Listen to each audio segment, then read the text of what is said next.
Good morning, everybody. Keith Engle here for TGI Sports Talks, one-on-one with Keith Engle. I'll be joined in a minute by my guest today, Randy Lerch. Randy is former Major League Baseball pitcher with the Phillies, the Brewers, the Expos, the Giants. If I'm looking at my screen, I should look right there. We got them all. Randy's got a great story to tell, both on the baseball field and some of his experiences there, and certainly some things that happened to Randy during his career that may have led to it not being the career that he wanted. We'll talk to him about that. But he's shared all of his experiences in a book called God in the Bullpen, which I talked about the other day. It's the Randy Lerch story, a big leaguer's battle with drug and alcohol addiction and cirrhosis. It was co-written with Harold A. Lerch, not any relation to Randy, which we'll talk about here in a second. I want to welcome everybody this morning watching on our TGI Sports Talk platforms, Facebook, YouTube, X, known as Twitter, to like you guys who can't get with the new programs. I hate that when they change things up like that, but whatever. We're live on Roku this morning on the National Streaming Sports Network. Make sure you download that Roku channel. You may still see it as, let me kill the rest of this music. You may still see that as Northeast Streaming Sports, but it'll be changing soon. Also on Let's Talk Sports, their YouTube platform. And we'll also replay this. It'll be on Roku, replayed midnight tonight. And also all the baseball and podcast groups that allow me to share this. I thank you for that. Quick thank you to last week's guest, Harvey Williams, former running back, standout with the LSU Tigers and later with the Kansas City Chiefs and the Raiders. We had great reception to that, as we have to all the interviews. And next week's guest will be Paul Rosen, who is a para-hockey player, is his main claim to fame. He won a gold medal at the Paralympics here in 2006 and played many other sports, and it's a very inspiring story as well, as a lot of our guests are. And you'll hear that from Randy this morning. So once again, Randy Lerch, our guest this morning, we welcome him with open arms. Good morning, Randy. Good morning, Keith. How are you doing? And thank you for having me.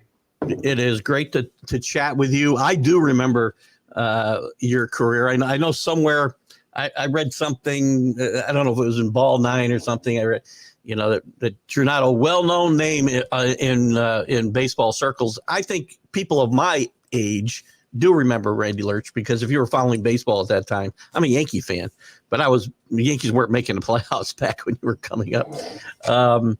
So I remember those great Philly teams, and also remember a game that we'll get into later that you pitched against the Yankees for the Brewers. So I thank you for coming on so early out there in California, and I know you had a little rough week, so I'm glad you were able to get in front of the camera with us today and talk about your career and your life. And you've been very open about that, and I like to share that with the viewers. Yeah, that would be great. That's my passion, my purpose now. Since I've been, the cirrhosis came about, and and then when you asked me to come on, I thought you said that you're a Yankee fan, and I believe the show's out of New York, and I always loved going and playing there. I love playing. I played in Shea and the old Yankee Stadium, and have some stories in my book about that. My book wasn't. I wrote my book about the addiction, but also about some fun stories, never told stories about Yankee Stadium, how it was, and to share that with the people. So there'll be some of that in there, and I just look forward to talking to Yankee fans and all the fans. Yeah, and we have fans all over the country and the world. Actually, we got fans in the UK and Australia and all over Europe. We got some great baseball fans. Fans in general, but baseball fans specifically. And before I get into the specifics, talking about the book itself, I think you did a great job of weaving in, baseball stories, because people want to read baseball stories, obviously, but telling your story and kind of the pitfalls that face a young man getting to that level and how it can spiral. out of control, and also how you can save yourself from that. So I look forward to diving into that, as much of that as we can today. And by the way, I read somewhere, and I don't know if it was in your book or somewhere when I looked up some information, that one of the reviews when your book came out, that it was the best baseball tell-all, if you will, since Ball 4 and Jim Bouton, which is a pretty good, I think, accolade for you. I thought Barry Bloom, the very outstanding sports writer, and he actually is on the, he votes for the Major League Baseball Hall of Fame. He's from, he was in my area. I grew up in my area, I believe, and was one of the writers at our local newspaper. And I asked him if he would read my book, and he goes, "Holy cow!" He said, "Amazing," and he put it on Forbes for me. Everybody knows the Forbes magazine. So there was an article on Forbes, and it really, the reviews were really good, and I was happy to have it. Yeah, it's a great read. Anybody out there, get this book. It's a great. I read this book, and I used to be a voracious reader. I could read a book in a day when I had time. I don't have time now, but I got through this book in a couple of days, easy, and it's a fun read, and an important read, I think, as well. So, diving in a little bit, Randy, tell us a little bit about growing up out near Sacramento, California. You went to Cordova High School, which produced some pretty decent names in not just baseball, but some other fields as well. Tell us about that. And I know your dad was a big sports fan, and how your love for baseball and sports in general happened, and how we ended up in the baseball path. I'll start. My baseball path was, my dad was a big sports fan. Sorry about my list. I had a bad fall. Yeah, you're good. Don't worry. My dad was a big sports fan, and he taught me the fundamentals of baseball, and used to watch the game of the week with him. I believe Tony Kubek and Joe Garagiola and all that. And so I'd lay on the floor watching the game, and he'd be sitting behind me in an easy chair. And I asked Dad one day, I said, "Dad, are those guys any good?" And he kind of chuckled at me. He says, "Dad," or Randy, he says, "all those guys are good." And I said, "Well, I want to be one of those guys one day."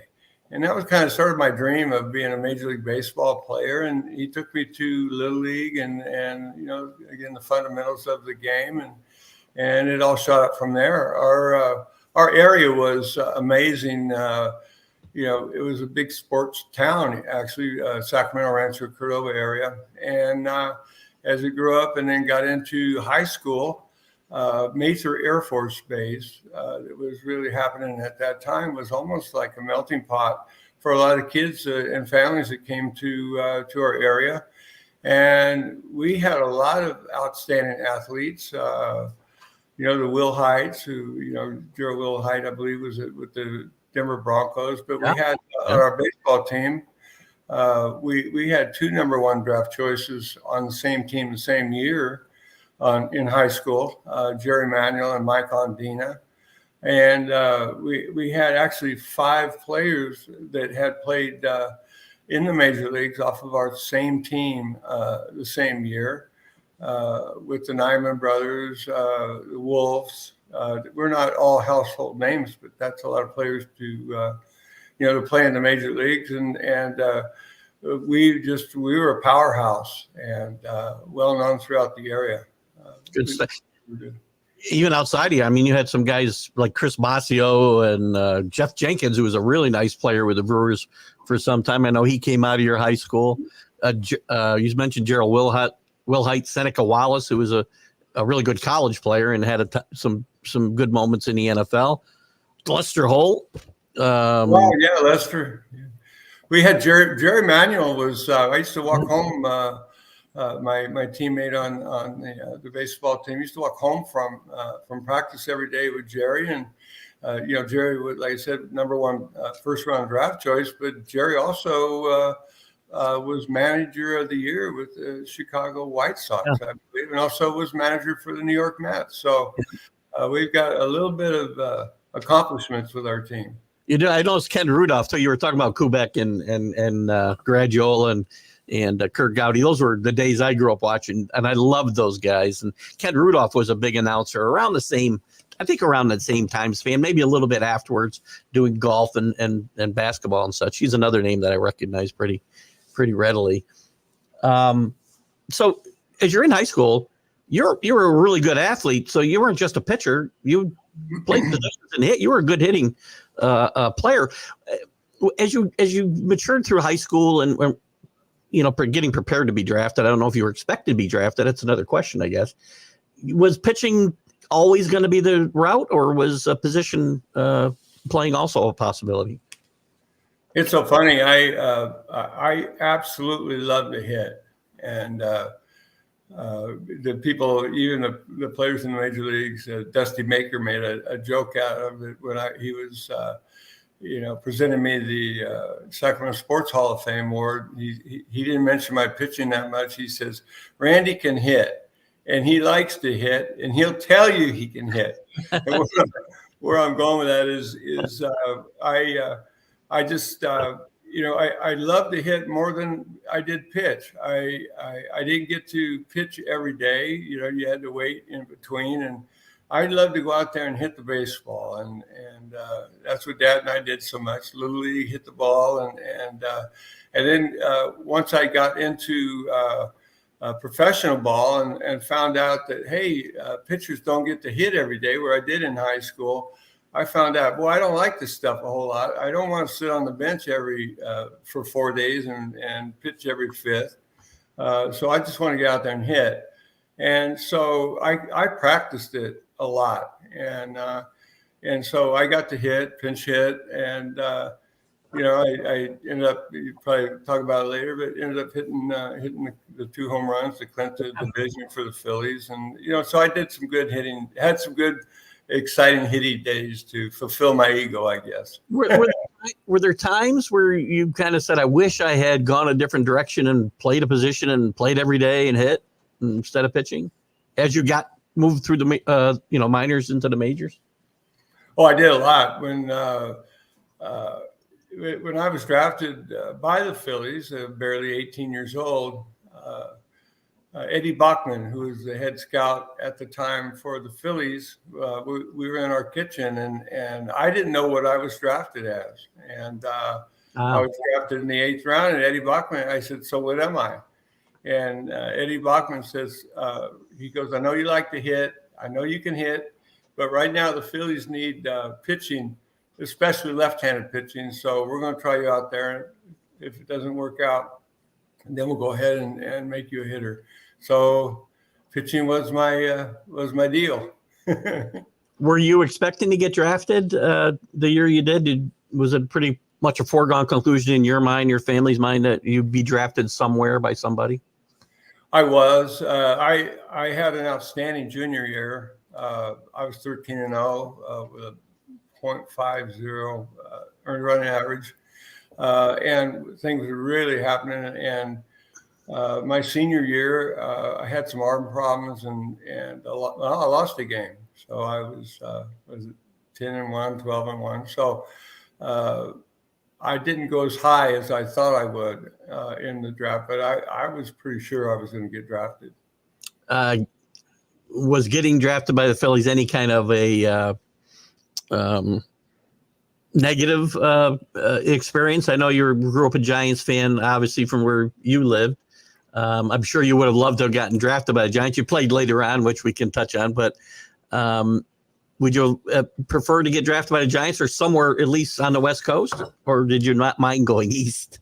Well, that's a great question, Keith, because it's hard to believe, with this day and age of the internet and the cable networks, which there wasn't anything like that then. So, right. For me, it was being on the West Coast. It was the Giants who, I grew up idolizing, Willie Mays, Willie McCovey, Juan Marichal. Those were the guys in those days. And then, of course, the great players with the Dodgers. I didn't even know they had other teams. It's funny, but when I was drafted by the Phillies, I was actually disappointed because I thought, well, the Giants are going to get me. And when I was drafted by the Phillies, it was like, okay, well, well, you got drafted anyway, and let's see what's going to happen from then. But I for sure was a little disappointed, but it worked out okay. Did you ever get to pitch again? I mean, again, those guys were getting a little long in the tooth by the time you got drafted. McCovey might have been the only one still around. Did you get to pitch against McCovey or any of your other guys you kind of grew up watching? I did. I pitched against Willie McCovey. Willie McCovey, Willie Mays. I always wanted to I would go out and as kids do, I would emulate your favorite player, the one you looked up to. And I always wanted to be Willie Mays, even though I was a left-hander, and Willie McCovey. And my parents said, hey, you're going to be Willie McCovey someday, Willie Mays. And I want to be Mays. But to answer your question, I had the opportunity to pitch against Willie McCovey. I mean, can you imagine? Here's a kid growing up, and here's Willie McCovey. You're watching him, and here he is hitting these mammoth home runs. On top of it, he's just a huge man. Yeah. And then here he is standing. You're a 20-year-old kid, 21-year-old kid, and he's standing in the batter's box to face you. And I actually, believe it or not, I struck him out 3 times in one game. And my parents in the stands, so they got to see that too. And then Willie got me back. That was in San Francisco, and then Willie got me back when we went to Philadelphia. He ended up hitting a long 3-run home run off of me, and then I did get to pitch against Dialuz and Bobby Bonds and some of those guys. So I got to fill some of my childhood dreams. Yeah, it's funny. You mentioned being a Giant fan and me being a Yankee fan. And about the time you were getting drafted, well, I guess the year before, the guy I grew up idolizing, as you talked about some of these guys in the Giants, was Bobby Mercer. And he gets traded for Bonds that year before you got drafted. So you might have got to see my guy play a little bit with the Giants. I was heartbroken when he got traded. I'm 15 years old. But you remember Bobby with the Giants? I remember Bobby with the Cubs, I believe. With the Cubs after the Giants, he got traded. I pitched against Bobby actually quite a bit.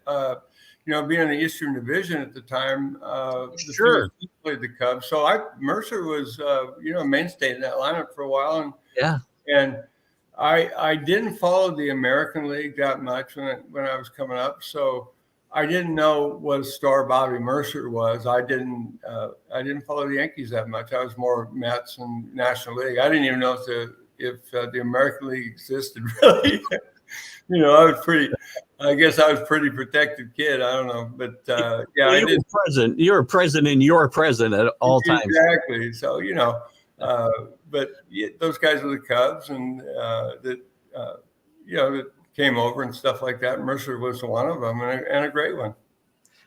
Here's a question. As we move into you start your professional career, Chris F. Grave, he's our Toronto correspondent up there, but he's saying good morning, and he says I think you started your career with Auburn, or it was one of your first stops, and you're managed by Harold Lloyd, and he'll be 92 years old.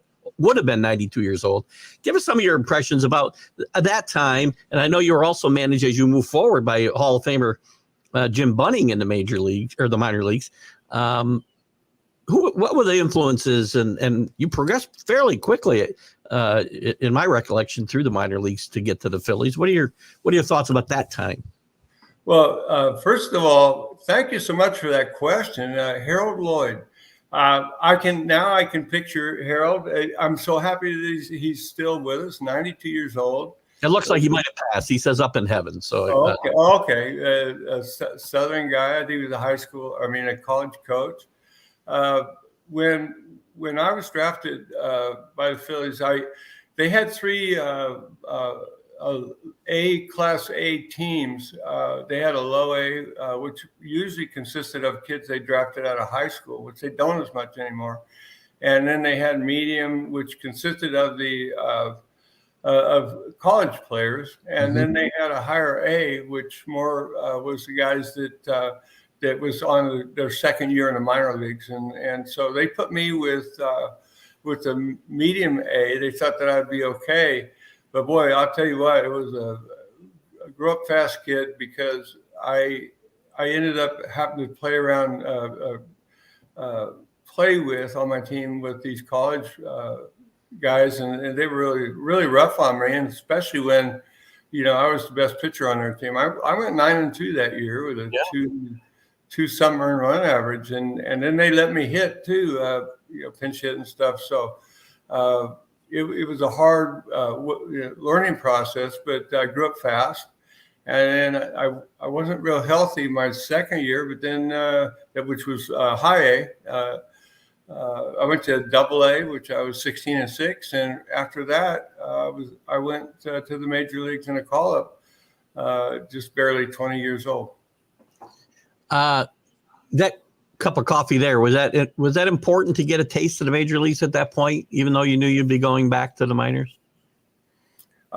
Keith, I was terrified. I was 16-6. Sorry about my my mouth. You're good. I was 16-6. Led the league in I believe in wins and maybe strikeouts, and I did real well. There was a DH that didn't let me hit. So, but our team won our league or whatever. So we went to the playoffs, and I pitched in the playoffs, and it ended up in those days. Can you imagine they let a young prospect, left-handed prospect, to go 14 innings? But I pitched 14 innings in the playoffs. I think I left tied 1-1 or something like that. Dallas Green, the manager of the Phillies, the world champion Phillies, was in the stands. And after the game, he came up to me and said, "Boy, kid, you had a great game, and how would you like to pitch in the major leagues?" And that's the first I ever heard of it. I just, you imagine, it was like it was like the kid that, scary monster walks around the corner and scares you. Huh? And well, of course, yeah. And so he said, "Well, we'll see what we can do." I think I said I was pitching in Reading, Pennsylvania. Yeah. And so Dallas said, "Well, the team's in town. We're going to bring you to Philadelphia and see if we can get you on the roster." So they did. And I remember one of the first people I met was Dick Allen. My dad was so excited. He flew up from Sacramento, and he was before the game. He was in the dugout. And here's Richie Allen, the great Dick Allen. And I remember to this day, I walked up and I said, "Mr. Allen," I said, "this is my father, Bob." And he said, Richie looks at him and goes, "Mr. Lerch, pleasure to meet you, Mr. Lerch." I'll never forget that day. Richie was over in the corner getting ready with his 100-pound piece bats he was getting ready to go hit with. And that was a treat. But those teams the Phillies had in those days, they were just chocked with veteran players, and they were pretty intimidating. They were just coming into their own as far as learning how to win those youngsters, and some veterans like Dick Allen. Since you're talking about Dick Allen, should be in the Hall of Fame in my mind, by the way. Right. Very enigmatic player or polarizing player. Was his reputation deserved, or was he just misunderstood, do you think, from your end? I think he was misunderstood. I wasn't around him, being a very, very young player. I wasn't around him a lot, but he used to hang out with Tony Taylor. And I remember the team started struggling a little bit. Tony Taylor and Dick would get together, and they'd say, well, I think they called it a cold duck or champagne party. It was their way of naming the party and then getting the guys together to kind of loosen up or whatever. So they were the veterans on the team along with others, and Dick was kind of he was a leader but a silent one. So for me he was for a young kid, he was just, I was in awe of him. Yeah. Before you get called up for good, you go to Oklahoma City in AAA, and you play for Jim Bouton, as I mentioned. What was it like? And a lot of times, Hall of Fame or great players, we will say, not even just Hall of Famers, have a hard time managing and relating to guys who aren't as talented as them or have the same work ethic or whatever it might be. What was it like playing for Jim Bouton? That's another great question, Keith. Jim Bouton was, he was bigger than life, just a great pitcher, 100-game winner in each league, Hall of Famer. No hitters. And it ended up being my manager. So I was pretty close to Jim down the road, but always used to be, well, you're going to, as I was in AAA and spring training AAA and get ready to go and break the older players to go.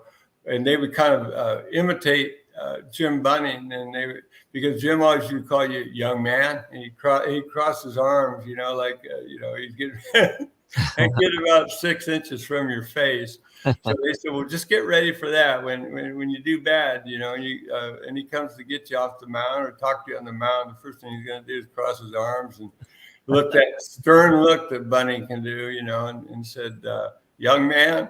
So I was ready for that. But you know what? As long as you were doing good and getting your work in and stuff like that, Jim Bouton was a great man. He's just a great baseball man. And I did well in Oklahoma City. I didn't win, so I won 13 games, but we weren't. Our team wasn't real talented. But I pitched for Jim, and then Jim was my manager. After the AA year, I went to and played in Puerto Rico, and Jim was my manager in Puerto Rico too. So I spent a lot of time with Jim, and grateful for it. You feel like playing for him, both in AAA and in the winter leagues. The winter leagues were a lot of times at those times chock full of guys from the majors as well, playing in the wintertime, and great players, obviously. In the Latino countries, you feel that experience really helped you maybe get ready for your big league experience, which was coming very quickly? It did. It made me see a little bit, even though not as much as I should have, that baseball was you need to take it serious. I was just a kid that all I wanted to do is just go have fun, and baseball was a business. And Jim took it that way, the way he expected you to carry yourself and stuff like that. So it was definitely perfect for me to have Jim before the next year. Here I am as I think the number 3 starter opening day for the Philadelphia Phillies. Yeah, talk to us about that. And guys, my guest today is Randy Lerch, former Major League Baseball player with the Phillies, Brewers, Expos, and Giants, and we're going to get into some more stuff as we're hitting his major league career. Dave Guyette, I see you got some questions that are a little bit, they're good questions. We'll get to Randy. We'll get to them at the end after we finish up here. So to stick around. And anybody, if you got a question that's kind of pertinent to what I'm doing we're talking about right now, I'll certainly get them in. If not, we'll go back and get a couple at the end. So you get to the major leagues with a very talented team, as we talked about. Danny Ozark's your manager. Had really helped grow those teams into the really good teams they became in the late 70s. Probably laid the groundwork for that 80 championship team, which we'll talk about in a second too. Tell us about your start in the major leagues, and so your life started to change pretty quickly as you got to the major leagues on a professional and I guess a personal level. So tell us a little bit about how things started out for you.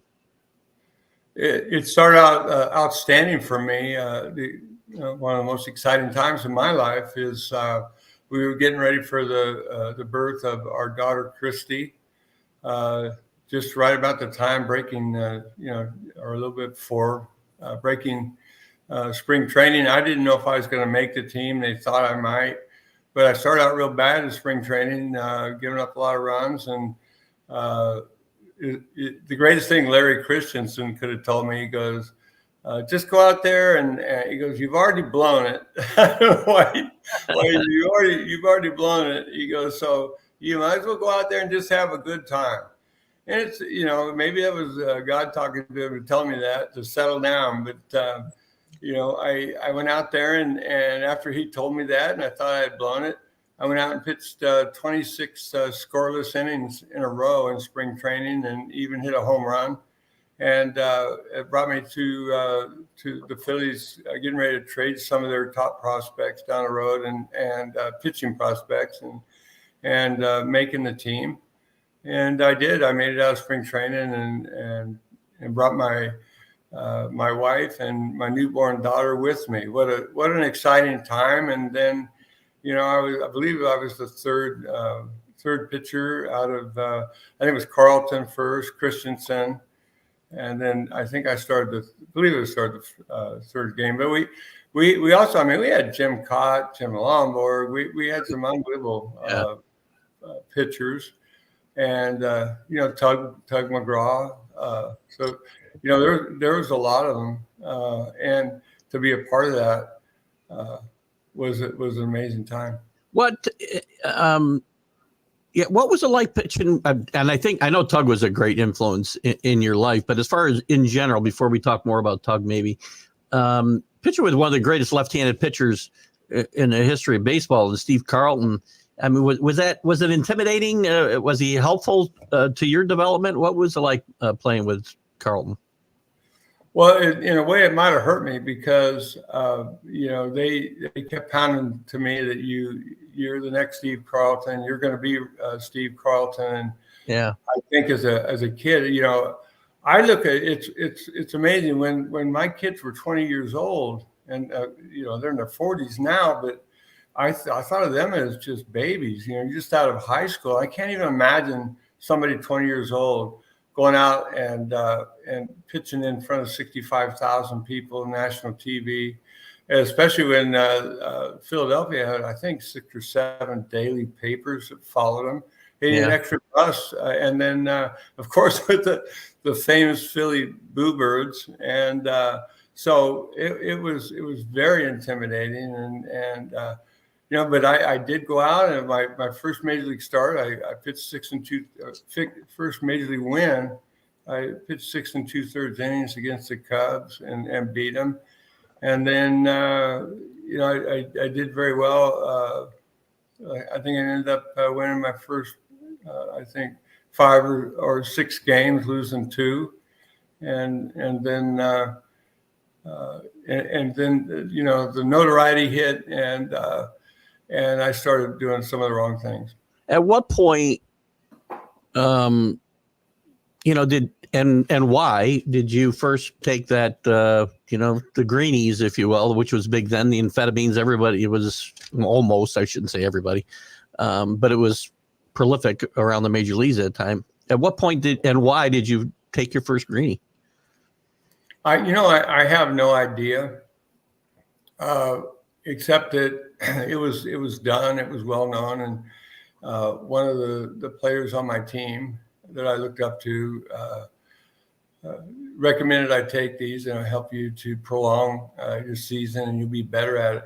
And the thing is when I first took them, first time I ever tried it, I used to get so overly nervous before the games that I just hated it. I hated that feeling. I hated the feeling to get up in the morning on game day and, have anxiety like crazy. And that would take that feeling away.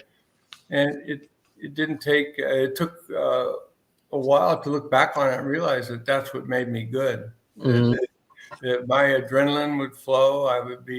It turned me into an outstanding competitor and pitcher. And by the time I started taking them all the time, it was too late, and it was the worst mistake I made. But because of what it did is I would take the amphetamines, and then I didn't realize that I had the alcoholic tendencies because I never was a drinker either. But I found if I had a few beers after the game, I'd go party and drink a few more, and you could go to sleep, and that ended up being that after winning.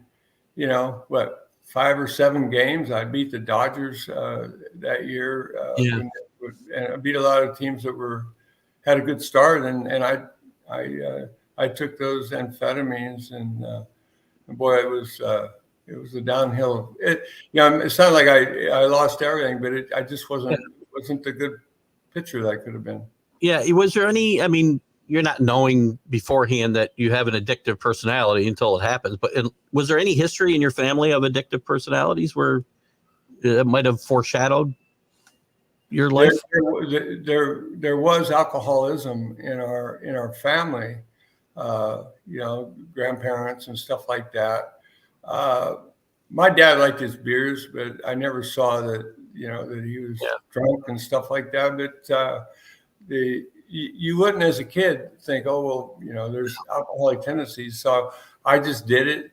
Just think about it. I was a goofy 20-year-old skinny left-hander that was having the time of his life. So, whatever works, right? Right. You did mention in your book that it was before your second start that you took the first greenie, and that was the last game you pitched in the major leagues without them. And you interestingly talk about the basic cycle that would happen, that you take your greenie before the game, you get drunk after the game. After a good game, you went out and celebrated and got drunk. And if you had a bad game, you you drowned your sorrows and got drunk. So the cycle would continue no matter what. What about between starts? I mean, was there still that type of behavior, or was it only the day you pitched? I treated every day, Keith, like it was New Year's Eve. Yeah. Except the day before I would start. And that was, that was no drinking, get ready for your start. And, in those days, the veteran pitchers, that's the way they did it. They go to the bar after the game, and, had a great time. And especially if you were a relief pitcher, I was a starter for many years, at the first part of my career. But the starters, you would see the old time players, they would pretty much party until the day before they would pitch, get ready for your start and go get them. And that's the way you did for your whole career. Do you think that there's any parallel reality where Randy Lerch doesn't take that first greenie, doesn't, fall into that cycle? And things go differently, or was it inevitable given the way the times were in baseball that this was going to happen? Well, if I was a wizard, maybe I could figure out if that was the case. But right.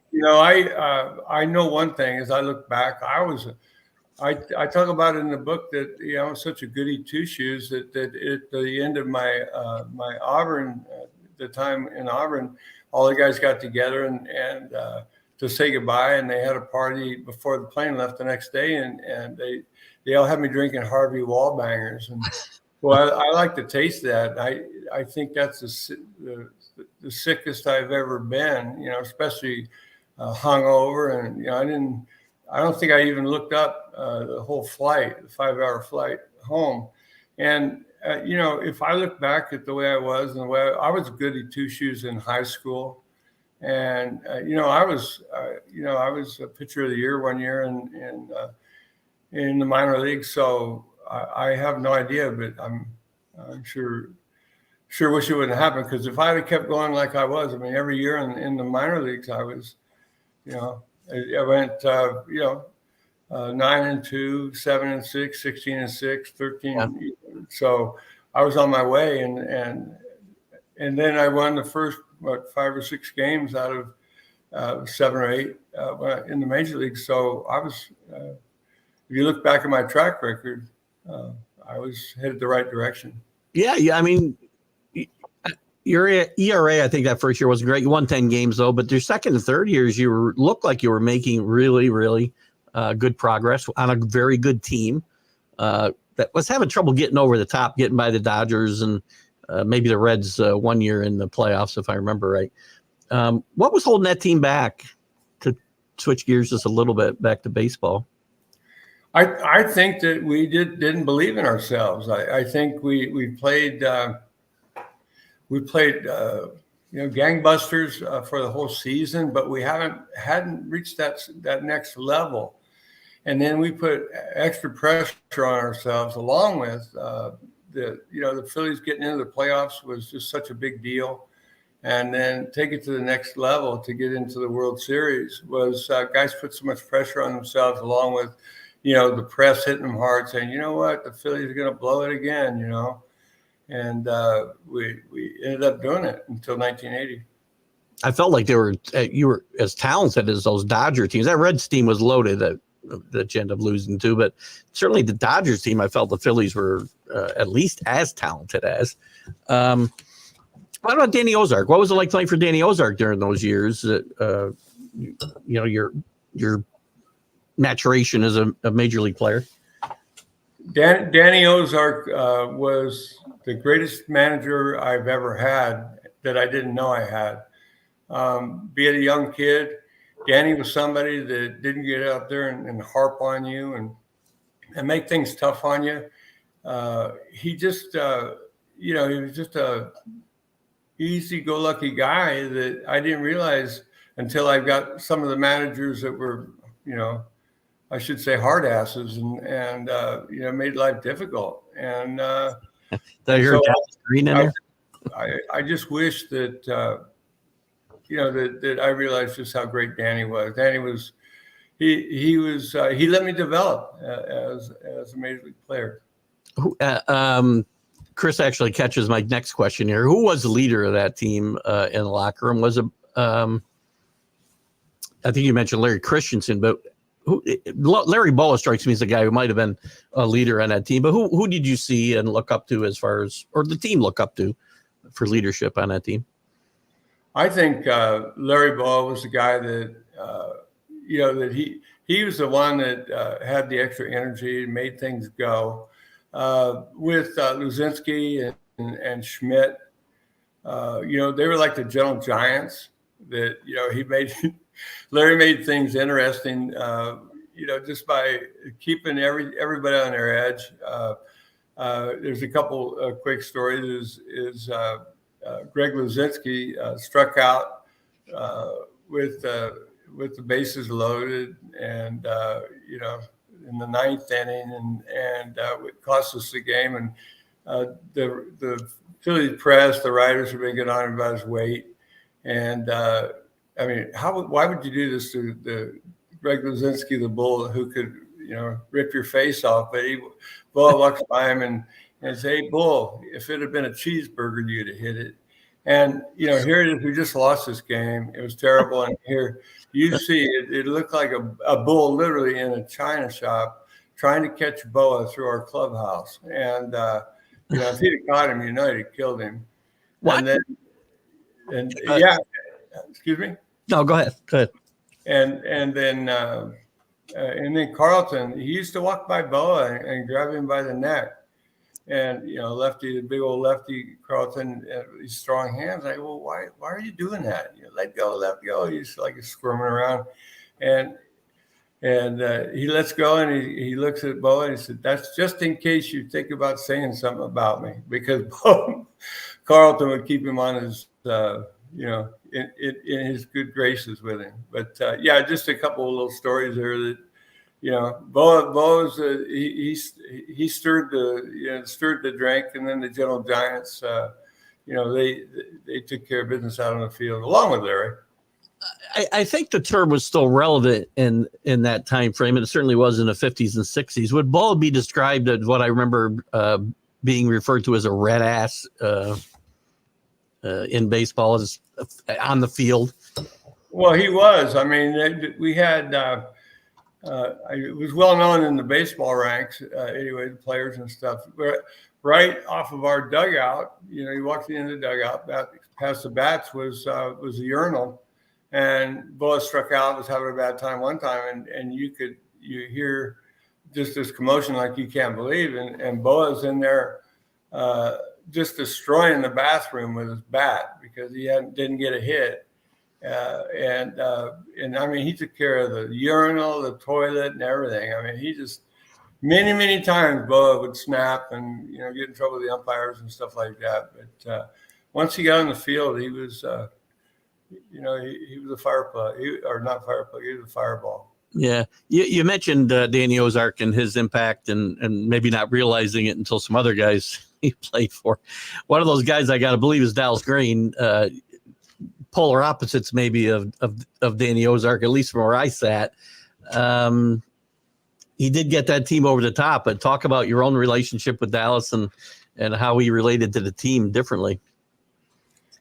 Dallas and I, I have respect for Dallas for where he took the team, but I think Danny is the one that set that team up for the World Series championship. And Dallas and I didn't get along. On top of it, that was the year that I had my worst year ever. I was 4-14, and he made life miserable for me. And I was used to having Danny Ozark on that side when I said he would just give me the TLC.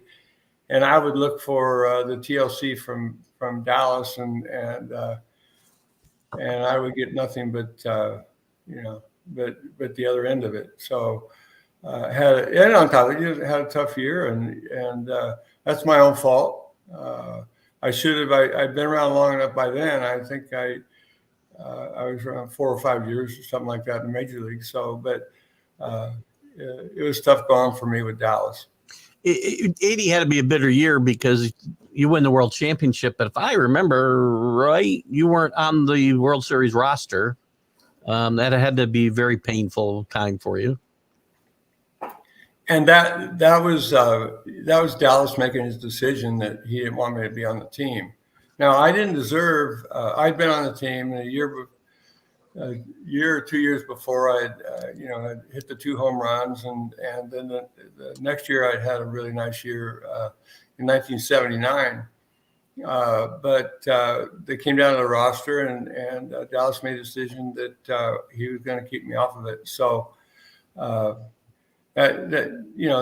was a difficult time, and when I got taken off the roster, it was really, really hard, especially when we'd come so close. My first year, I believe second year. We'd made the playoffs a few years before, except for 1979, and then 1980. Here we are on the cusp of the World Series again, and here you are sitting at home, and very difficult to watch the team. You just love the success your teammates were having, but it was hard not to be a part of it. And by this time, you're 4 or 5 years into your major league career, and do you have any sense yet that you're spiraling? This is a serious problem that you have going on with the drugs and alcohol at that point, or did anybody intervene at that point, or when did that point happen? I absolutely knew, Keith, that I was overdoing it. I was staying out way too late, partying way too much, hungover, coming to the ballpark. Wrigley Field was really tough, all those day games, even if you weren't pitching. And I knew it, but I was so deep into my addiction and what I was doing, and it was every day. I guess it was that prideful thing that you thought, oh, I'll get better tomorrow type of thing. But for sure, I knew I had a problem. Did anybody on the team ever come forward and ask you what's going on? Or is it just, as Chris kind of talks about, the cultural shift in the 70s and these older players are just plugging through? And I don't know about a pocket full of cash, by the way, in the mid 70s. I don't know that you were rolling in dough yet, but did anybody ever come forward at that point and say something?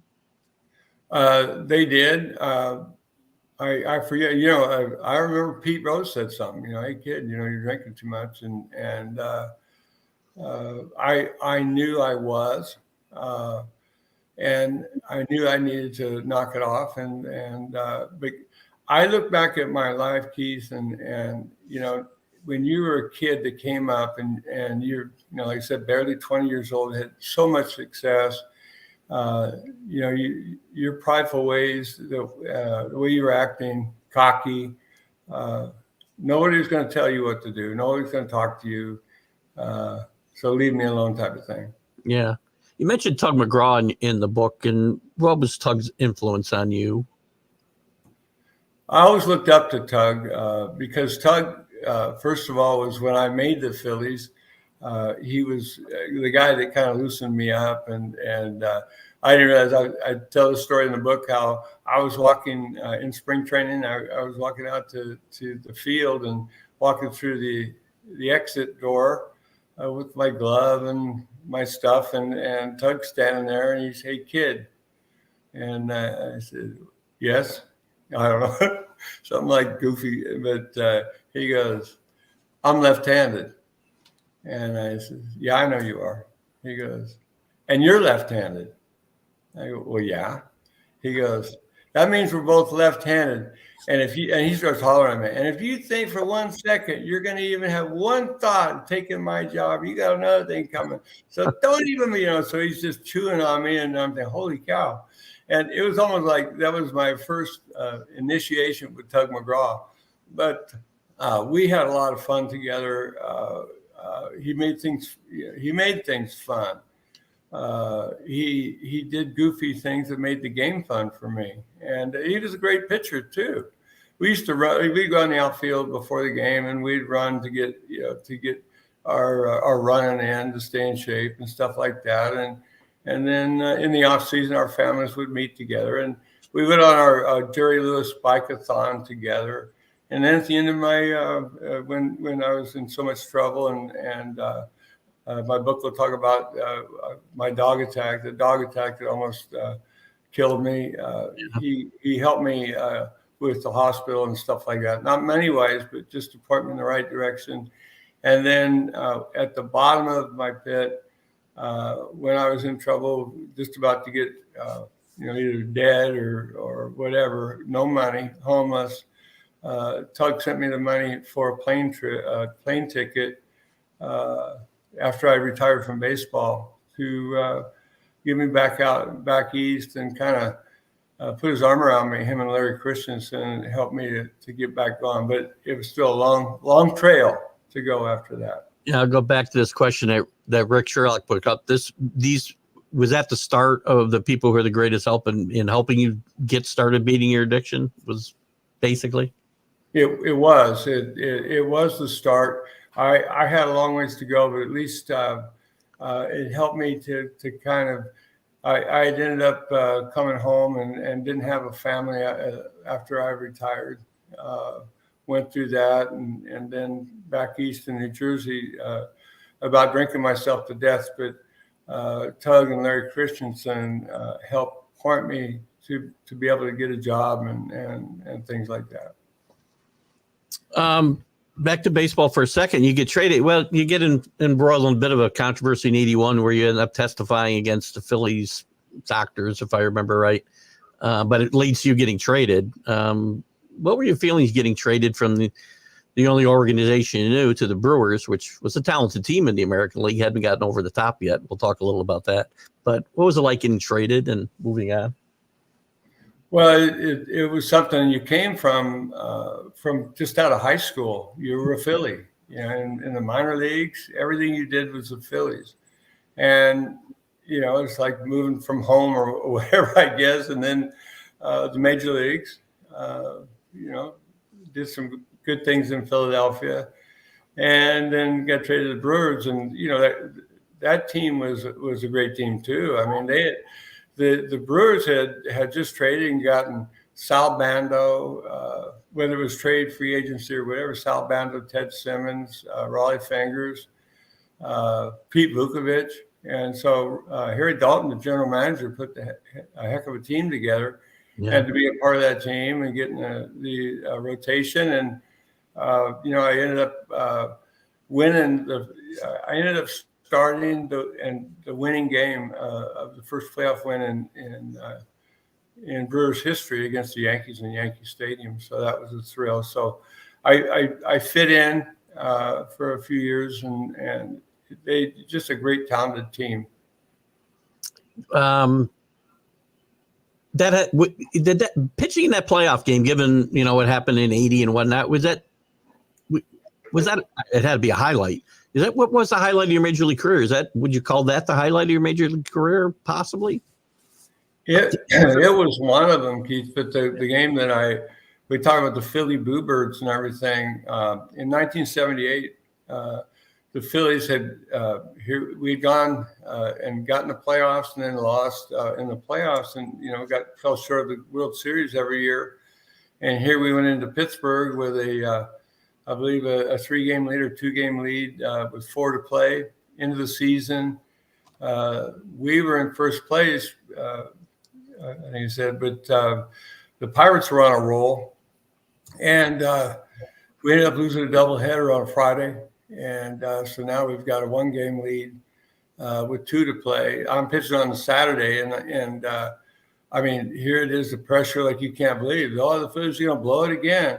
And what do? I go up and give a grand slam to Willie Stargell up in the first inning. And here we are down 4-0, 4-1 or something like that. And I remember when I came up to the plate, I settled down after that. I was shutting them down. I come up to the plate, and I said, man, I am this really. When I go to hit, I said, this really, really, really ticks me off. I said, if I'm gonna lose, I'm gonna get a piece of somebody. And first pitch, Don Robinson threw me. I hit it over the second level of the center field fence in Pittsburgh, and then it was 4-1. And next time I came up, Robinson pitching again. He threw the first pitch, throws a slider, and the second one I hit a line shot over Dave Parker's head and right, and settled down. And we ended up winning that game. So to win that game and clinch the division with the pressure on like that was probably my greatest thrill. But also pitching in Yankee Stadium because the Yankee Stadium. I talk about this in a book. First of all, to pitch in Yankee Stadium, the great Yankee Stadium with the Gehrig, DiMaggio, Mantle, all these and that played there, Ruth, and then to be able to pitch in that stadium. But you talk about intimidating, especially when you went out to warm up before the game. Here you are pitching. We had lost the first 2 games in the playoffs. We had to win that game that I was starting, or Right. we were going home. And I ended up the dugout where you warmed up, the mound. It was in left field, right above the left field fence. And if you turned around and you looked towards center field, right there was all the busts, the Hall of Fame busts of these great Hall of Famers, the people I just mentioned. And here they were, almost like they were staring at me, right? And here's all these fans, and they're, you could hear all the commotion and stuff like that. And I'm warming up. I remember I was so nervous, so terrified, I couldn't even come close to home plate. I was so nervous. And I finally settled down, and I said, Randy, you need to settle down. Who cares if you go out there and you fail?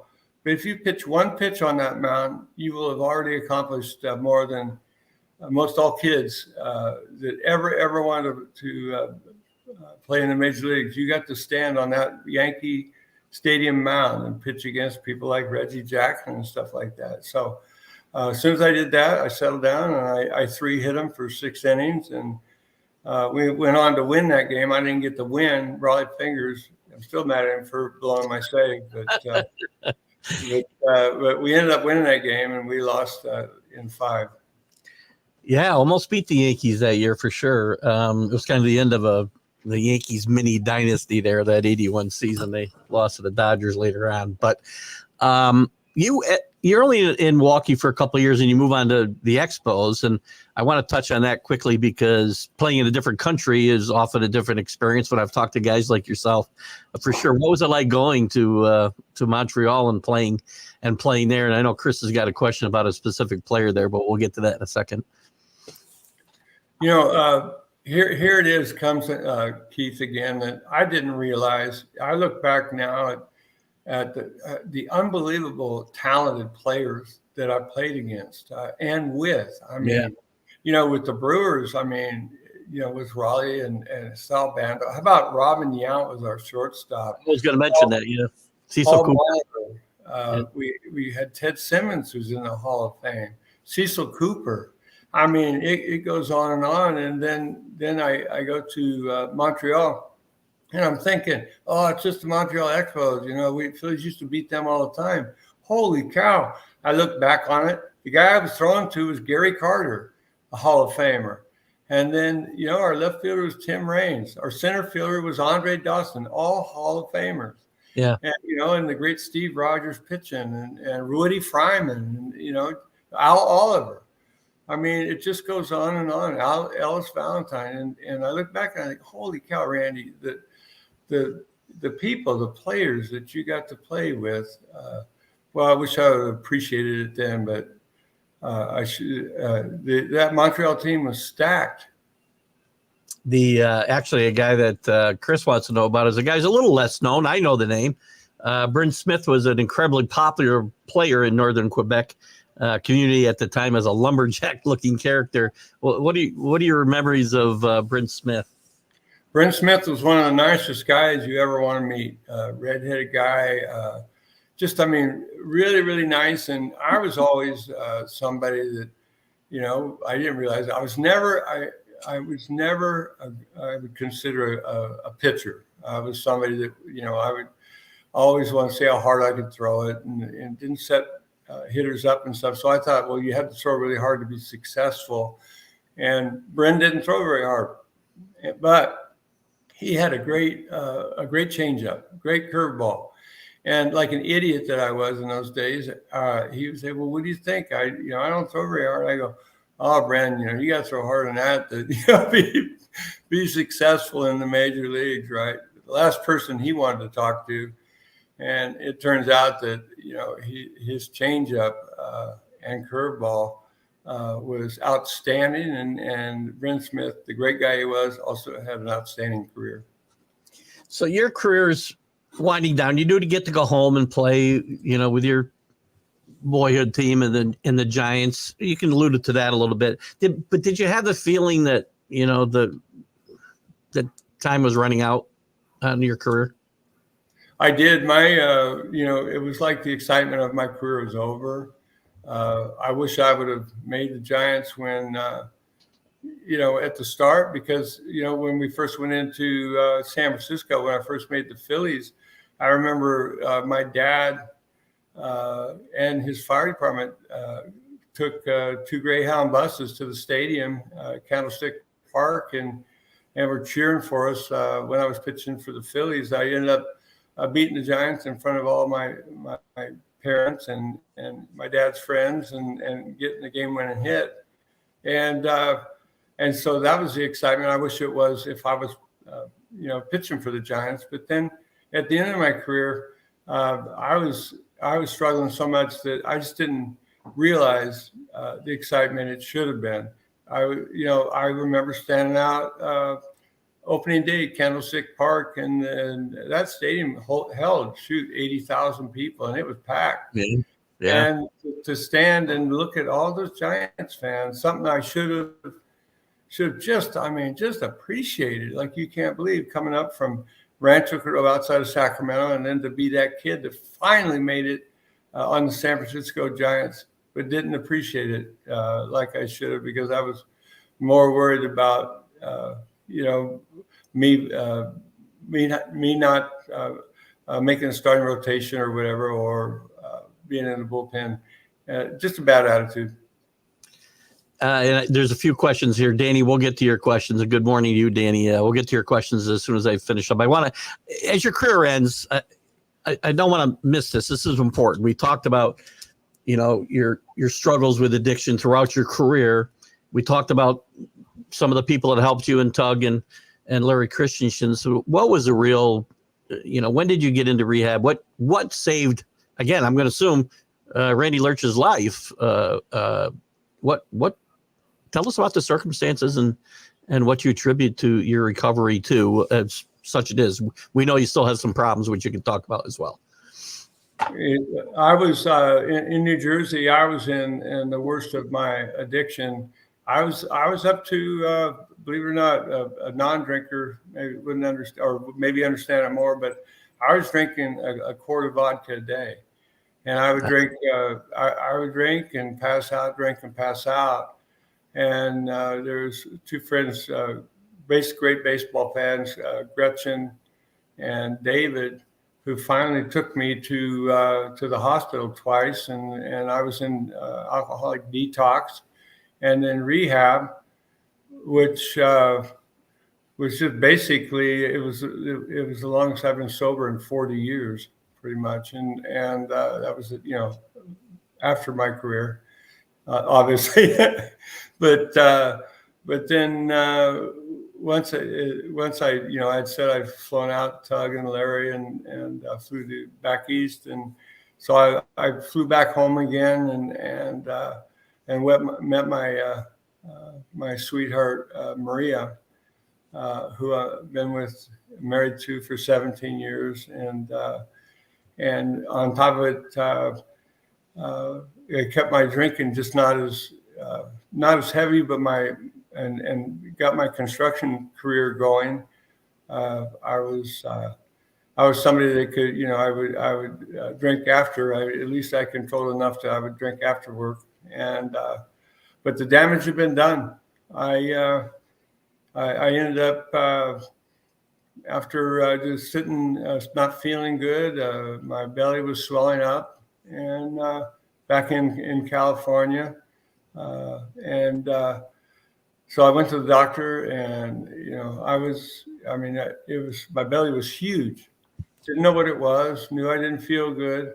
Knew I couldn't even drink 2 beers, let alone the beers that I used to. And went to the doctor, and they pulled an ultrasound on me and told me I had cirrhosis. They sent me to a specialist, and the specialist told me that you're in bad shape, and that he put his arm around me and said that you could go into liver failure today. Basically, when I walked out the door, I was a walking dead man. And so he told me what to do, the things not to eat, not to do this, not to do that, to set my liver off worse. And he'll see me in a month. And then make a long story short, 2 years down the road, God gave me more time.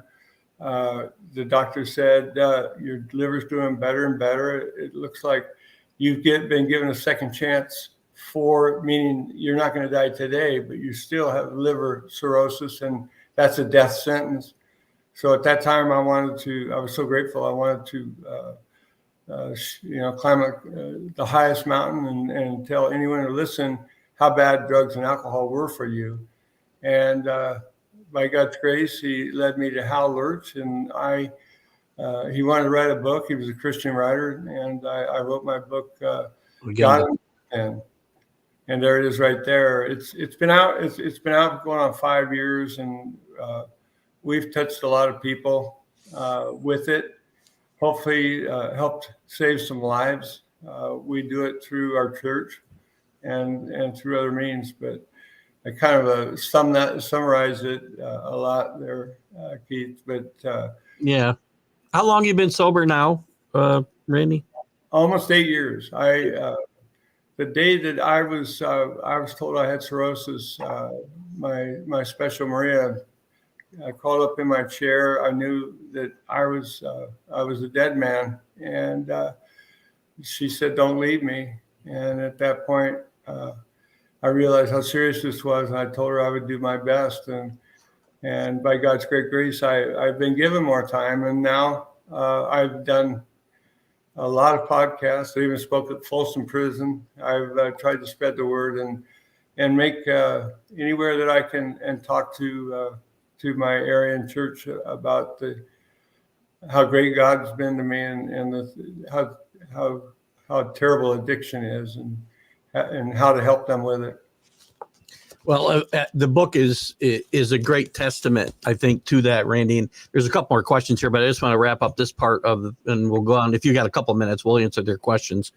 a little bit about baseball today and such. But this book, I think, is, as I said, it's a great book. If you like a baseball book, it's a great book. There's a lot of great stories about players we'll recognize. Some maybe we don't.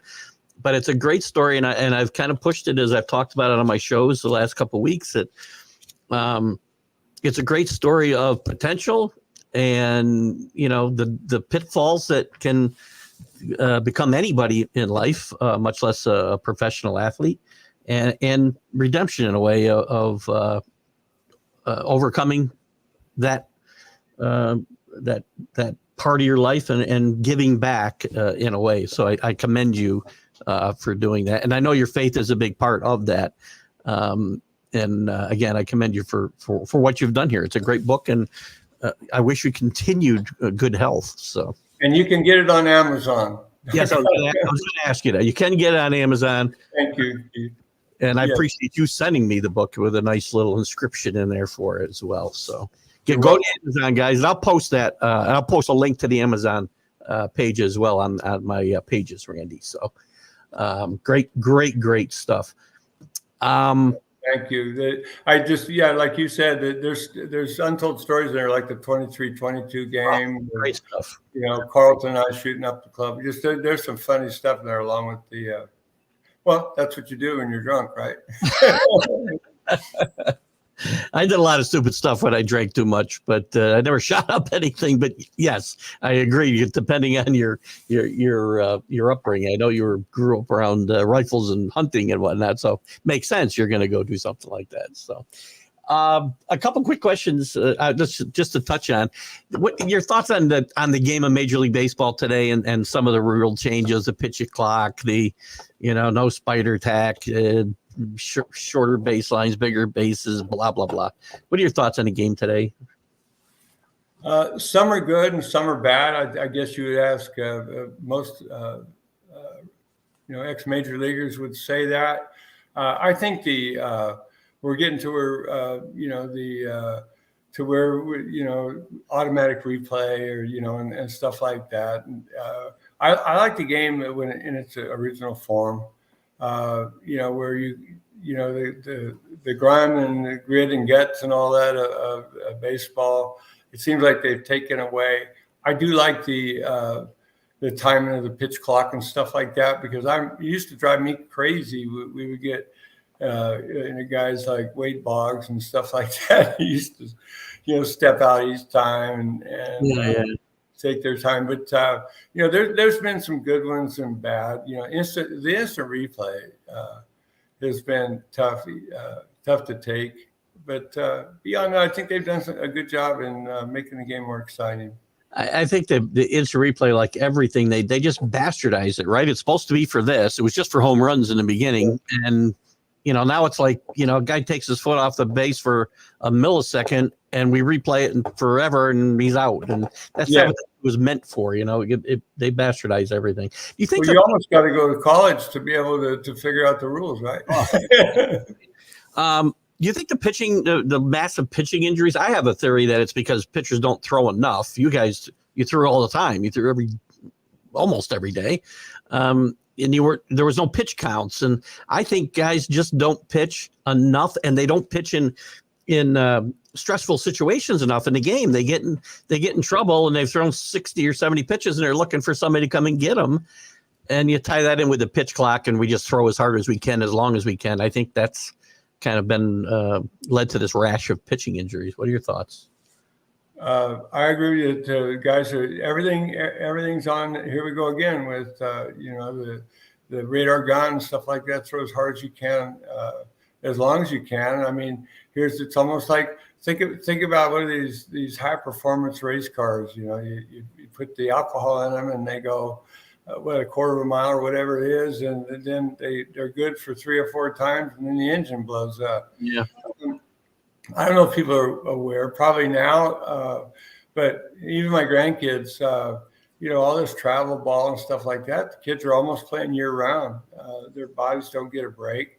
And then again, you're not out there extending your arm and stuff like that. It's just, we concentrate only on how hard we can throw, and our young arms and stuff like that aren't able to take it. I heard some statistic that kids are actually getting Tommy John surgery in high school. We never heard of anything like that. Tommy John surgery. I played against Tommy John after he had his surgery. Matter of fact, that Yankee playoff game, I started against Tommy John. I think we're just trying to rev up our arms too much and do too much with them, and they're breaking. I think that's a great analogy with the high performance cars. Kind of on the same vein about the rules, I got to believe you are not happy about the DH rule in any leagues, given your proficiency at hitting and wishing you could done more of it. I agree with you. I took a lot of pride, and the Phillies did. I mean, we would out the pitchers before the game at home. We would take a lot of pride in our batting practice and stuff like that. I mean, one year Carlton, I think he hit 300. I hit 275. One of us led the league in RBIs and everything as pitchers. Yeah. And we ended up winning our own games. And a quick fun story: when I was traded to the Brewers, Harvey Keene was the hitting coach. Buck Rogers was the manager. And the Philadelphia press was really hitting on it. I got traded for Dick Davis, an outfielder. Remember Dick Davis? And they started saying, well, Randy Lerch had a higher lifetime batting average than Dick Davis.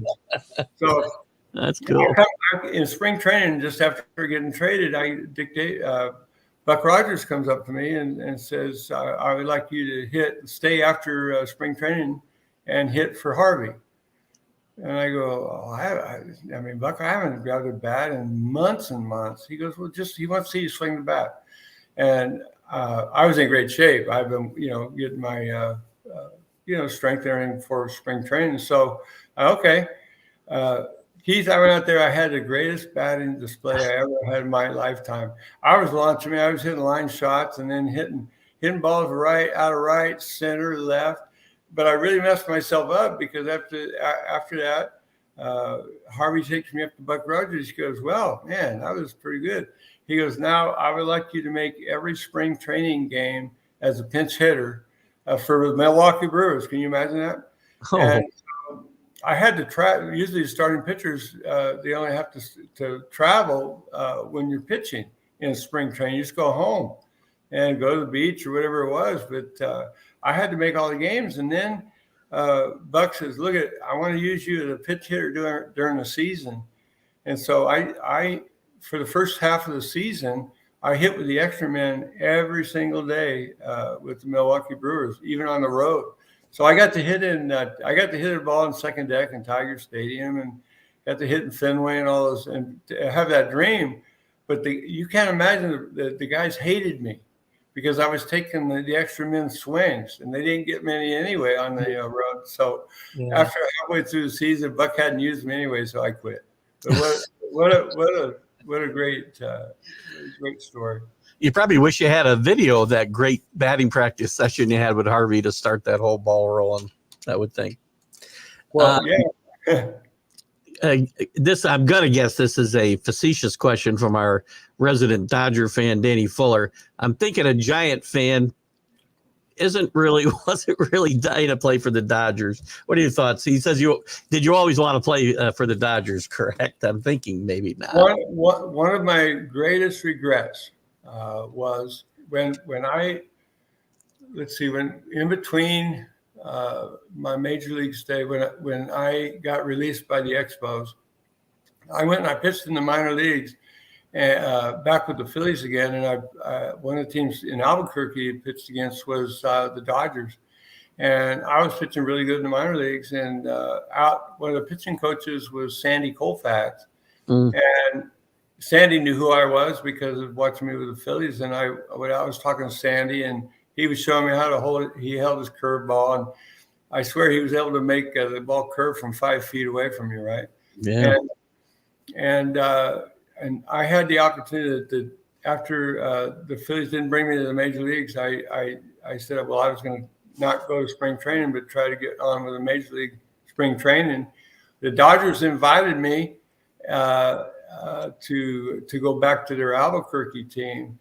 And I just sure wish I had done that, because I'd have had Sandy Koufax teaching me, and who knows what would have happened. He might have helped me to get him, and Don Newcomb and all those greats could have helped me maybe get my stuff together. Well, I owe Danny an apology, because I would have thought a Giant fan would say, I don't want to pitch for them. Well, my dad grew up a Dodger fan. So interesting. All right. Well, Danny, again. There you go, Danny. As Keith will always do, when he's wrong, he will admit it. So there you go. A couple of we got a couple just a couple more questions here. Your favorite player to be when you were playing, I'm going to say, not watching. So who's your favorite player to be around? We probably already touched on him, I'm guessing, in this conversation, but who was your favorite guy? Oh, that's a great question. Well, I love the old veterans. I would watch them. I remember Tony Taylor. He was just one of the great. I remember I was there when he got his 2000s hit. He was somebody that would teach anybody how to act. And this is somebody doesn't know. He was from Cuba, and from the Castro regime, and just how brutal it was growing up in Cuba. And when he got to America, he was so grateful for America. And we'd stand there during the national anthem, and if one of the American players didn't put their hand on their heart or take their hat off, Tony was livid. And Tony Taylor always taught everybody how they should act on the baseball field, including how to celebrate how grateful you should be to be an American. One of the last guys I remember not wearing a batting helmet, if I'm not mistaken. He wore the insert inside his cap, probably, right? Can people even imagine? Then back in the day, they would take just a plastic insert and put it inside your cap. And believe it or not, we used to warm up so the fans could watch us right in front of the dugout before we'd go out to the game, out to perform. And Steve Carlton was warming up, and Tony used to stand up there, and let Steve, like he's a hitter up there. And Steve screwed up and hit Tony in the head without his. The only guy you would hit in the head was Tony, and he didn't have his batting helmet on. Him and Norb Cash are the last two guys I remember. And I'll tell you what, for me to get up there in front of any, I'd have to go up there dressed like a hockey goalie today if I'm getting up there against any of you, probably. So. Can you imagine? Yeah, these guys throw really hard. Well, we threw pretty hard in those days. I threw 96, 97. So that's hard. So that's hard enough. Yeah. And again, if you want to answer this, not everybody wants to do this. I do this question a lot myself. Who is the guy, your least favorite guy you played with? If you want to go there. If you don't, that's fine. But yeah, I should not, because now as much as I live with God, I truly, my heart has changed. Probably back in the day I would have said it, but now that's fine. I'm grateful. I'll ask. I've started to ask this question in a different way. Actually, is who did you play with? And you might feel it's yourself. I don't know. Who did you play with that you felt didn't get everything they should have out of their talent? That's the way I like to ask that question. Well, there was a few guys that if they stubbed their toe, that not to name names, but guys that were so busy showboating stuff, which we didn't like that in the old days.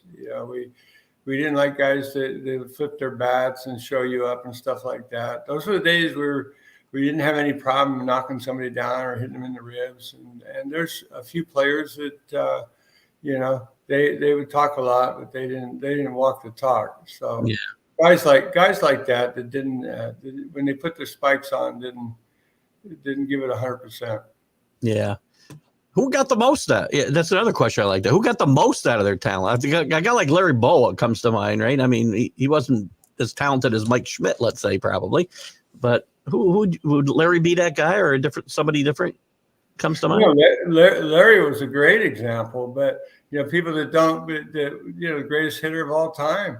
Pete Rose didn't have a lot of talent, but Pete Rose, he practiced at it. He was good at it. I remember telling a story to Jim Lomborg. Every time I pitched against Pete, that great Cincinnati Red, what they call the Big Red Machine. Can you imagine with Rose and Bench and Foster and all those guys, Griffey, Perez, all those guys, and we pitch against I pitch against the Reds, and every time I make a good pitch, Pete seemed to hit it, and I asked Jim Lonborg one time. I said, Jim, I can't get Rose out. I said, what do you do with him? He goes, Randy, I tried that too. I tried to make great pitches, and all I did is serve it to right, serve it to left. And Jim says, throw your best fastball right down the middle. He said he'll hit the heck out of it right at somebody. And you know what? I did that, and he was lining to the left, lining to center. But he ended up getting, when he was on a hitting streak, he got number 40 off of me, off of a changeup. So, but Pete wasn't a great talent. He was Charlie Hustle. Yeah, he's a great example of that question. Maybe the best example in history of that question, I guess. Mm-hmm. Rick, and I always save this one for Rick because he likes to ask, who was your craziest teammate? You've named a couple. Tug had to be crazy. Jay Johnstone you played with. He had to be a crazy guy to play with. Who's your? I was just going to say that. Jay Johnstone. There you go. Jay, there was things that Jay did that people don't, that nobody knows, but I remember, when we went into here's a short Jay story. When we went into Montreal, Jay's on the Expos side of the field during hitting practice, and the French Canadian fans, they say, oh Jay, one ball, only one ball, give me a ball. And here's Jay, so he throws him a ball, and then he goes and he gets the whole batting practice bucket, and then he's throwing balls to him, and then he goes, he's got half the stadium in there, right? And he goes, you want a glove? Oh, one glove, Jay. And then he gets his hat, and then pretty soon turn around, and here's Jay standing there in his shorts. That's it. He gave his glove, and it just went on and on with Jay. If Jay slid, he was a great player, a hitter and stuff. So if he got his baseball uniform dirty, he'd always, as soon as the Phillies got the third out and we're going to hit, he would fire into the dugout, and he would have a clean uniform waiting for him. He'd do one of these, quick uniform change, because there's no way you could be out there playing in a dirty uniform. Just stuff like that. Yeah, JJ was goofy, but I love JJ.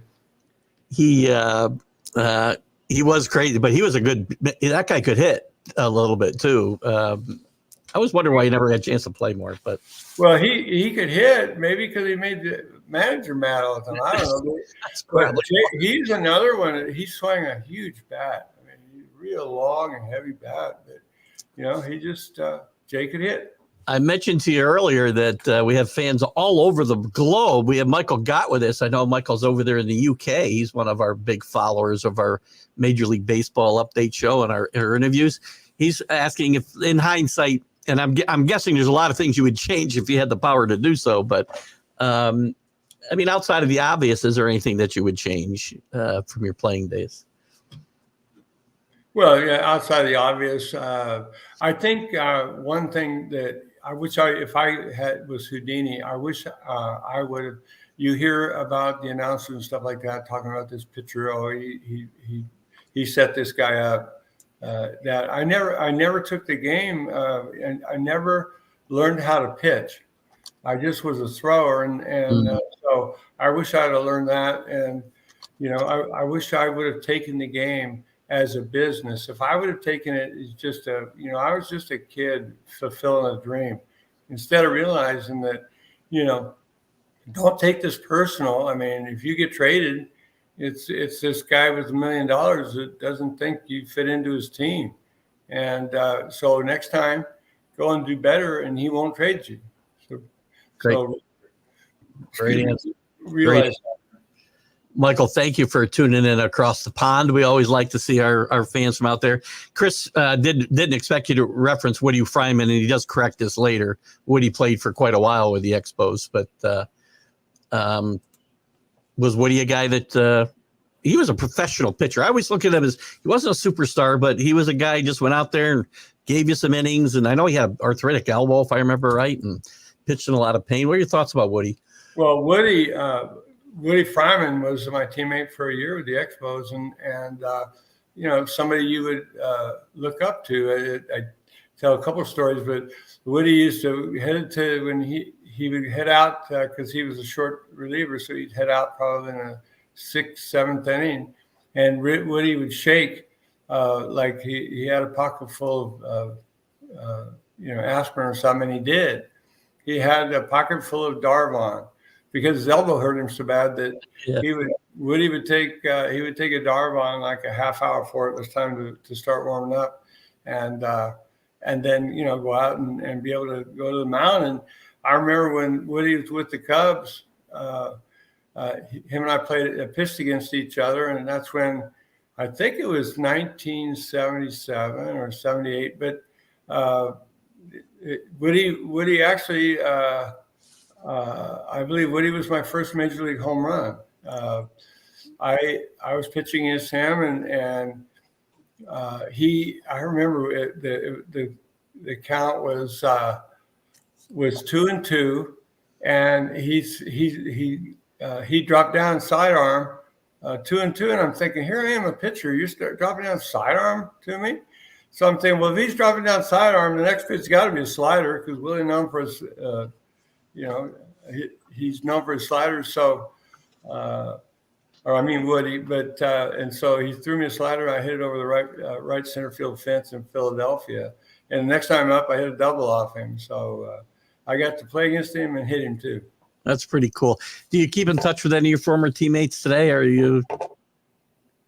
I don't. I get to see the guys. Dusty Baker, he was, we call each other homeboy. He was my teammate with the San Francisco Giants, and he also was my presenter with the Sacramento Sports Hall of Fame. But it's funny, Dusty. During the Hall of Fame ceremony, Dusty was one of the first inductees, and he was not managing. I think he had gotten let go by Nationals or whatever. And after a great successful managerial career and baseball career, Dusty's up there to present my award. But that's at the time they had the big scandal with the cheating and stuff like that in Houston. And so they fired the manager, fired everybody, and they were looking for a manager. And they had said, well, they were thinking about Dusty because he had a lot of experience, maybe settle that area down and stuff. And so I'm up there giving my acceptance award, and just by myself. Dusty had already handed it to me, and I said, I don't want to get too long in my talk here because I think Dusty's going to be. I said the Houston Astros are going to call any time to give Dusty the managerial job for the Astros.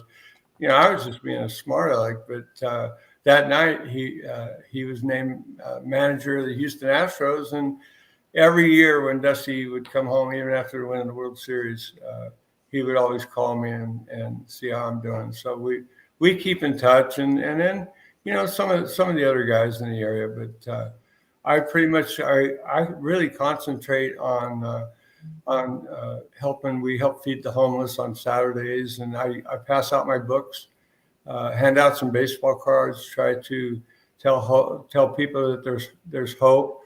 My personal thing now is to share my story and to but I always said, oh Lord, I kind of blew it in my baseball career. Please let me be as good as I could have been at sharing your word and helping others with addiction. So that's what I'm doing now. Very commendable. Very commendable. Do you get to any games as a fan these days? I did. Every year, the Giants and the A's. Now, the A's are moving now to Vegas, but every year they do an alumni thing to where they invite the players from the area to come and have some food and tickets and see to see each other and stuff like that. So I get to run. I saw Steve Rogers, and then kind of recognize all these guys at the new stadium at San Francisco Stadium. I forget the name of it, but I had one guy walks up and he goes, "Hey, Randy, Jerry White." You guys remember Jerry White with the Expos? I remember Jerry White, sure. And I remember Jerry was his nickname with Dawson and Cromartie and those guys. They called him because they always had to go have fun with him in the road. They called him Road Buddy. Okay, Road Buddy. But I got to see my Road Buddy and some of the guys when they go to the stadium and and pick up a game. And I was supposed to go to the A's actually tomorrow to say goodbye to that stadium. I pitched on that mound before when they had Billy Ball and Ricky Henderson and Kingman and all those guys. But, I had my bad fall on Monday, so I'm not able to go. But, yes, to answer your question, a long sentence, Keith, I have gotten a chance to go back. That's good. And I do want to get you out of here because I know I've kept you a lot longer than I said I would. Danny wants to know the most influential manager. We probably touched on him. You could go back to your high school coach. It's possible. But who is the guy that you would jump off a cliff for? Well, it was Danny Ozark, but somebody that got a bad name was Frank Robinson. Frank Robinson was my manager with the Giants. And if you did your job and did what Frank asked, so Frank was a baseball man, and you don't have any problems with Frank. We didn't have a lot of success, but we didn't have a good team either. So Frank Robinson and probably Danny Ozark were my two, and of course my high school baseball coach. Coach Anderson, who was, I believe, the winningest high school coach in high school baseball, first or second baseball history. Pretty impressive. Yeah, but the teams he had was just like you said, Boswell and many guys that played in the major leagues. He actually coached. Well, around here, as Chris says, we usually let him ask these questions for the wrap up. It's usually a little stuff off you usually ask what music you're listening to. So I'll throw that one in there. We did talk a lot about what you're up to, promoting your book and spreading the word, if you will. What are your other hobbies, and is there any good barbecue out your way? Well, Maria and I are real homebodies. We have just a few restaurants we go to, but we stay at home and don't go out and eat much. Plus, it's really expensive. But sure is. We spend our time, with our church and trying to.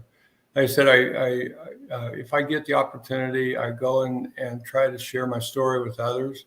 And I've given books away. I'm on Facebook. If anybody wants to get a hold of me on Facebook and friend me, I talk to people on Messenger. I've talked to over 3,000 people, a lot of them with addiction. I spend the time with them. I will send them a book if I feel like they'll read it. And I love it. If they're a Giants fan, I give a Giants baseball card out, or Phillies or whatever. Well, that's cool. Excuse me? That's cool. I like that. Yeah. But I if I feel like it'll give interest maybe to a kid or someone that you can help in some way. But the thing is, Keith, we stay so busy that if we run down to Home Depot to get something to work in the yard, Maria and I have 15 plants in our backyard. A lot of Maria's, she got ghost peppers, habaneros, everything. And she's just a wonderful, wonderful Mexican cook. So, we work on our garden, our yard, and every now and then we get out to Cattleman's or something like that and have a steak. But man, we're pretty boring. Good stuff. Randy, listen, I appreciate you. And I know I took you longer than I thought I would. This happens a lot of times. As I said, we get into a conversation and it goes here, there, and everywhere. And the fans were the viewers were very interested in some questions. So I appreciate your patience. guys, check out the book. I will put a link, get this in the right place, to the Amazon page for this. God in the Bullpen, the Randy Lerch story, a big leaguer's battle with drug and alcohol addiction and cirrhosis.